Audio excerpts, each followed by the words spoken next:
Good morning, Dr. Gary here on the road. We are dental practice brokers nationwide. Today's topic is, what is your next step as a buyer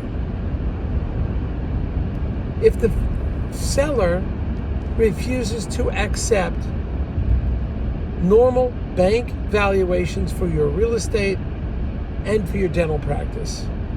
What do you do as a buyer? We're going to get into that situation now. As you know, we've been doing dental practice brokerage, selling dental practices for 12 years. We have 10 employees. We're in 27 states. And we hope to be growing quite a bit very soon. Now, excuse me for the glass, it's very sunny out here. I'm also heading to the beach. I can't wait. So,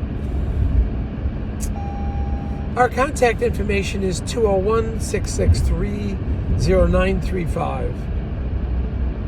Our website is dentalpracticeguide.com or nationwidedentalpracticebroker.com.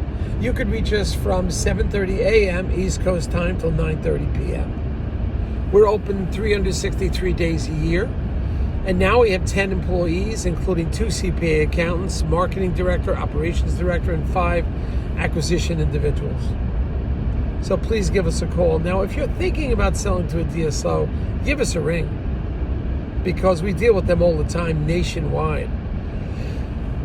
Excuse me. And we think we know who the best are, and as they change, we try to change also. We are independent, so we can pick and choose for you who we think the best DSO is. Also, we don't, they will pay our commission. Majority of times, DSO pays our commission, so there'll be no commission to you. And on occasion, based on special circumstance, we can get your legal fees reimbursed upon a successful closing. So give us a call. We'll give you some details on it. If you need an appraisal, call us. All right, what do we have now? Information I give you is current. It's not 6 years old. I give you current stuff as it breaks. We consider ourselves like the cop on the beat or the news reporter from the front lines at a war zone. So, I mean, what do you do in a situation like this? The bank has indicated, based on appraisal of a third party, what they feel the real estate is worth. Secondly, the bank is going to analyze the practice cash flow and come up with valuations. They'll share that with the buyer. Now, we have our internal accountants, and we can help with the real estate to some extent by checking comparable sales. And as far as the dental practice goes, it's real market value. Depending on who's buying it, private buyer will pay 65 to 84% of 1 year's gross, whereas a DSO is going to be paying 80, 90, or over 100% of gross. It depends, again, on a lot of moving parts. How long the doctor's willing to stay, what kind of insurances they accept, how much renovations are needed in the practice to bring it up to steam. There's a lot going on. So we are... The values, especially real estate, because that's done by a third party. The bank hires a third party entity. And a lot of, ever since we had that problem in 2008, don't have control of who that entity is. It's a commercial real estate broker, but the banks don't always, they can't control that. It's a random pick, supposedly. So you have a fair market appraisal. And you, as the seller, are saying, my building's worth more money. Well, what do you do in those circumstances? Instead of arguing with the broker, the buyer, the bank, and the bank has a third market appraisal, go get your own. That is, get a bona fide third person appraisal of the practice, a commercial appraisal. That doesn't mean it's totally going to be accepted by the bank, but at least you'll have something to argue with. And say, everybody, look, you're wrong about my real estate. It's a unique piece of property. Please look at this third-party appraisal I'm giving you now. And then maybe we can negotiate a little bit. But generally, when the bank puts an appraisal number on a practice or a building, so to speak, that's it. I mean, it's pretty much not disputed. But under certain circumstances you simply don't agree, then go out, you as the seller, get a bona fide commercial appraisal. You may have to get 2 of them to sort of stand your case. Under those circumstances, we have something to talk to the bank about and something to talk to the buyer about. We'll say to the buyer, these are 2 bona fide appraisals from commercial real estate brokers who are, in the business every day. They know the downtown X valuations.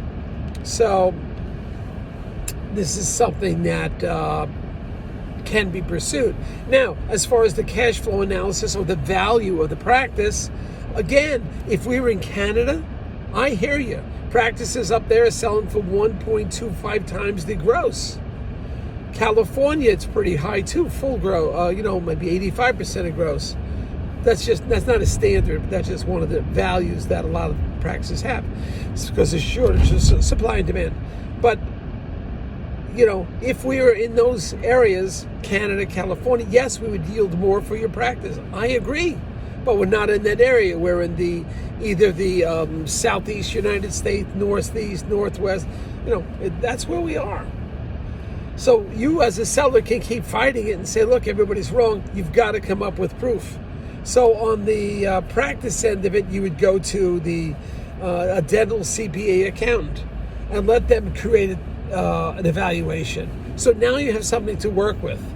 But in the end, you've got to feel free once your market appraisal comes up with something and their market comes close. After a while, you've got to say that somebody must be right. And you got to let it go. You've got to accept it. Now, if you're waiting with everything since 2 years ago or last year, interest rates have gone up. So practices are going to be worth a little bit less money because the cash flow is less. A little more difficult for you to pay it back, but not impossible. And they still do the 100%. But, that's kind of where you're at with that. So you've got to understand market value. We're not in Canada, and offices are on the East Coast. So you've got to understand that market value, where that comes from. And you could dispute it, but you've got to come up with your own. You've got to create your own bona fide appraisals from bona fide real estate fellow to a bona fide dental practice broker or dental management company, whatever it is. Somebody has to come up with a value that you could use to support your position.